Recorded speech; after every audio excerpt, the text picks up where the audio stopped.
You are in the second form and I don't like the way you are being brought up.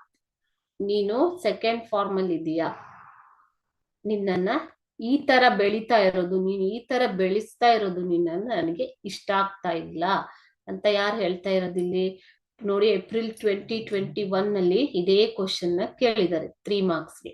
Okay, who is I here and I don't like the way you are being brought up. ನೀನು ಬೆಳೆಸ್ಕೊಂಡು ಬರ್ತಾ ಇರೋದು ನನಗೆ ಇಷ್ಟ ಆಗ್ತಾ ಇಲ್ಲ ಈ ತರ. ಐ ಯಾರು? I refers to Swami's father. ಅವ್ರಿಗೆ ಇಷ್ಟ ಇಲ್ಲ ತನ್ನ ಮಗ ಈ ತರ ಬೆಳೀತಾ ಇರೋದು, ಅಂದ್ರೆ ಹೆದರು ಪುಕ್ಕಲನಾಗಿ ಅಥವಾ ತುಂಬಾ ಭಯ ಪಡುವಂತವನಾಗಿ ಬೆಳೀತಾ ಇರೋದು ಅವ್ರಿಗೆ ಇಷ್ಟ ಇಲ್ಲ.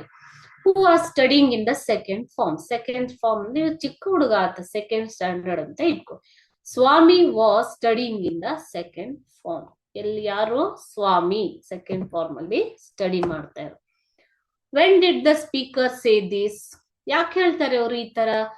ಯಾಕೆ ಅಂದ್ರೆ ಸ್ವಾಮಿ ಒಬ್ಬನೇ ಮಲ್ಕೋ ಅಂತ ಹೇಳಿದಾಗ ತುಂಬಾ ಭಯ ಪಟ್ಕೊಂಡು ಬೇರೆ ಬೇರೆ ನೆಪಗಳನ್ನ ಹುಡುಕ್ತಾ ಇರ್ತಾನೆ ಅಲ್ವಾ. When Swami was trying to escape from his father's challenge, ಅಂದ್ರೆ ತಂದೆಯ ಒಂದು ಚಾಲೆಂಜ್ ಇಂದ ಎಸ್ಕೇಪ್ ಆಗೋದಿಕ್ಕೆ, ಪಾರಾಗೋದಿಕ್ಕೆ ಟ್ರೈ ಮಾಡ್ತಾ ಇದ್ದಾಗ his father told the above sentence. ಅವರು ಈ ತರ ಹೇಳ್ತಾರೆ, ನೀನೀಗ ಸೆಕೆಂಡ್ ಫಾರ್ಮ್ ಅಲ್ಲಿ ಇದೀಯಾ, ಈ ತರ ನೀನ್ ಬೆಳೀತಾ ಇರೋದು ನನಗೆ ಇಷ್ಟ ಇಲ್ಲ ಅಂತ.